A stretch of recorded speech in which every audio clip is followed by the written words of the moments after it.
We're standing in the lobby of the South Carolina State House in Columbia. The lobby, of course, is the pivot point or the center of the floor plan or the layout of the rooms in this State House and many other state houses. The lobby symbolizes accessibility of government to all the people. The House and Senate chambers are on either side of the lobby, reflecting perhaps the bilateral nature, some would say the tension, built into the American governmental system. They are bicameral, meaning two rooms, and that's what we have here in the building. One of the interesting things about the inside of the building is it was planned before the inventions of plumbing and electricity and before our government had evolved to be so complex with many standing committees and agencies. So this State House was planned with very few committee rooms, very little office space. It's really a large ceremonial shell for the legislative purpose. The major rooms are the lobby we're in, the library behind us, and the for the House of Representatives and the Senate chambers. Originally, there was almost nothing else.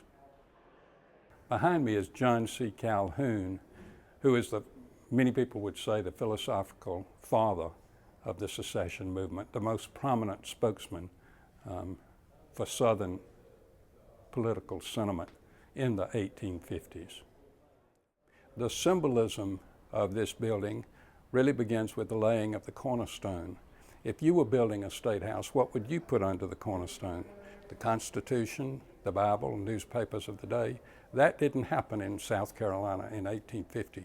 The only thing put under the cornerstone of this building was John C. Calhoun's last speech in the U.S. Senate in 1850, recommending secession from the Union.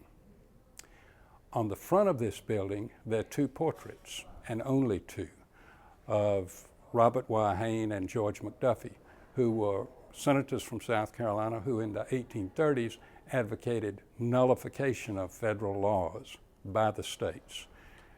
They were the philosophical founders and promoters of the states' rights movement, which ultimately led to secession.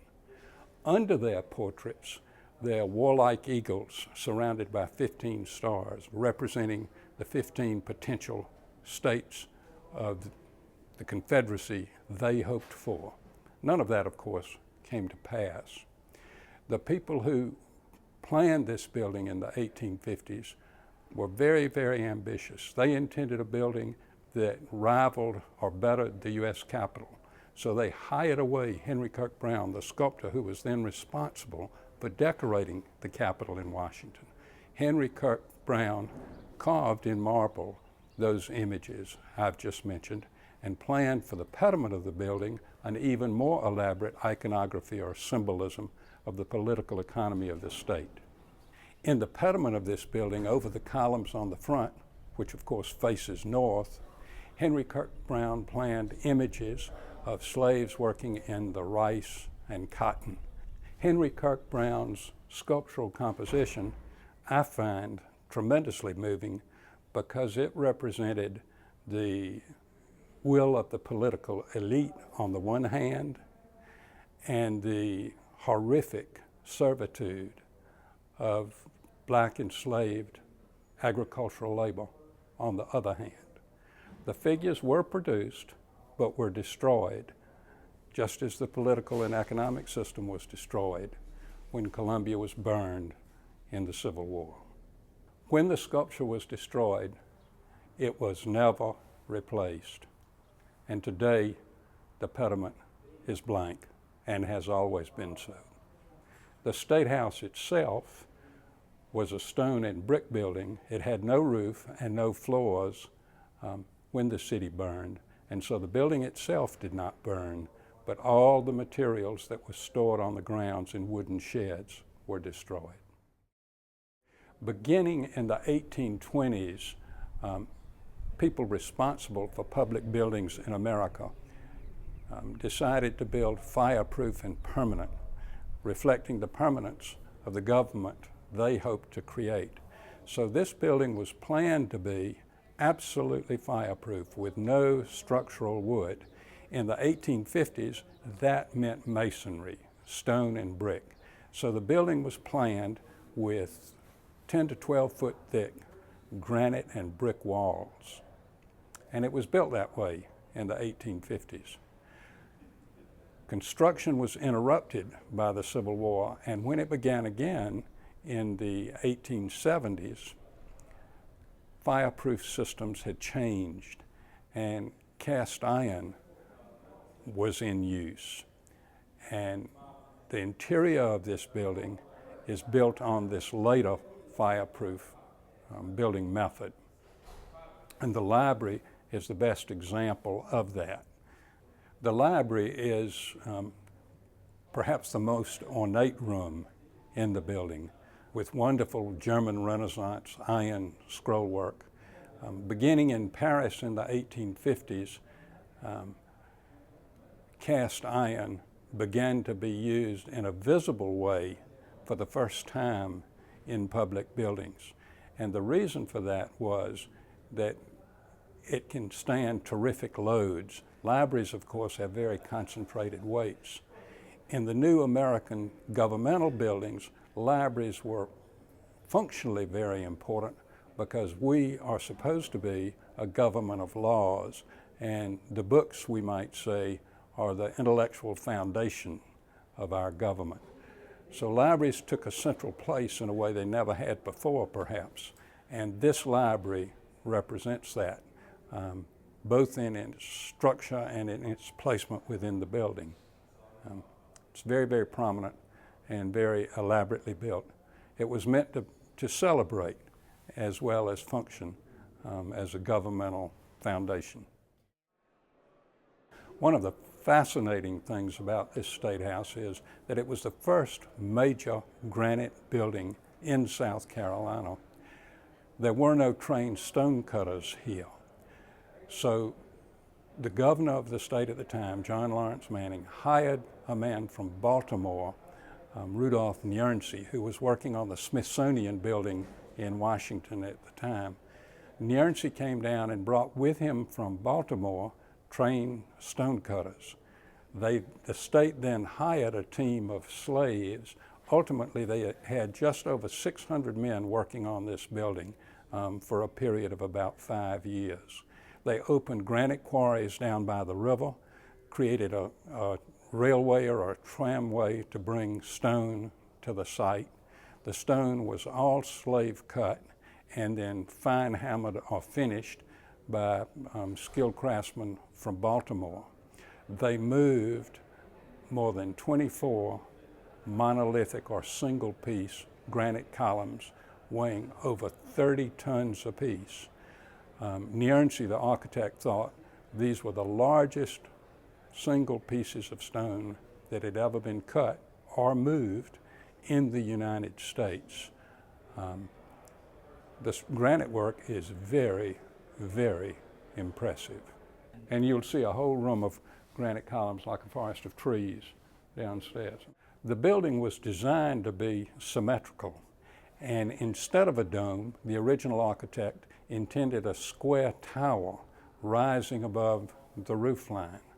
But you'll remember that the construction was stopped during the Civil War, and the state after the war was not able to afford to build the foundations for that massive stone tower. So what we see now on the outside of the building is a pressed metal dome. On the inside of the building, from the lobby, we look up into what we think is that dome, but in fact, it's an architectural illusion. There are two domes inside the original dome because the exterior of the building and the interior floor plan are not symmetrical. On the outside, the dome looks like perhaps the U.S. Capitol dome. On the inside, it's quite a bit smaller and different in form. What we've really got are three domes, like teacups, one inside the other. The movement for American public monuments was energized by the sense of history of America as a on the world stage. Frederick Law Olmsted, who created Central Park, created something called the City Beautiful Movement, a coordinated planning of spaces and buildings and monuments that was meant to be inspiring, socially inspiring. And Columbia, South Carolina was one of the cities that became very involved in this. And there was a burst of monument construction after the World's Fair in 1890. And we have several monuments on the grounds that directly reflect this. The monument to the partisan revolutionary generals is one. The equestrian monument to Wade Hampton is another. The monument to the women of the Confederacy is a third. All of these were created by a sculptor named Frederick Wellington Ruxtell from New York, who represented sophisticated European training, the same level of competence and ambition that had been represented in the original construction of the State House itself. It's interesting that one of the more recent monuments created was the monument to the African American experience, which takes us right back, doesn't it, to the pedimental sculpture, which was destroyed and not built. But the African American monument here, we might say, is the equivalent of the new Martin Luther King monument on the Mall in Washington. In both cases, a sculptural representation of significant experience of the American citizens. Monuments, because they are serious, often elicit controversy. On our State House grounds, perhaps, the monument to the Confederate soldier and the Confederate flag behind it represent controversy, deeply felt historical experience. And they're a group of people who cherish what they represent, and there are others who feel it's something dark that should be suppressed. My own feeling is it's part of our history, and there it is, and we accept it for what it is. Despite the long drawn-out construction and the changes in technology and social values that have taken place over that time, it seems to me that the real lesson is that our government is resilient, that our society is resilient, that we are able to incorporate and embody change and tension and find a resolution. And for me, the State House and its grounds represents the stability of the American experience here in South Carolina.